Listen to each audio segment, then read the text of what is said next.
Testicular فوکائی پیدا ہونے کی وجوہات ہیں، تو اس میں جو کامن چیزیں ہمیں دیکھنے میں آتی ہیں وہ یہ ہے کہ ٹیسٹس کے اوپر شدید قسم کی کوئی چوٹ لگ جائے، کسی ایکسیڈنٹ کی صورت میں چوٹ لگ جائے جس کی وجہ سے ٹیسٹس پر اپنا ضرب آئے، یا کھیل کے دوران ٹیسٹس کے اوپر گیند لگ جائے یا بول لگ جائے، تو یہ چیزیں اس مرض کے باعث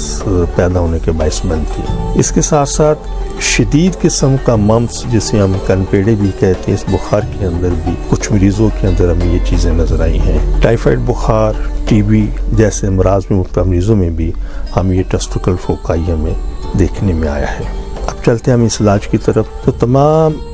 محترم ناظرین سے گزارش ہے کہ بالکل مایوس نہ ہوں۔ شکر الحمدللہ ہماری ریسرچ، ہماری جو تحقیق ہے اسلامی ہربل میڈیسنز کے اوپر ہے، اور ان مرض سے اور ان اسلامی ہربل میڈیسن سے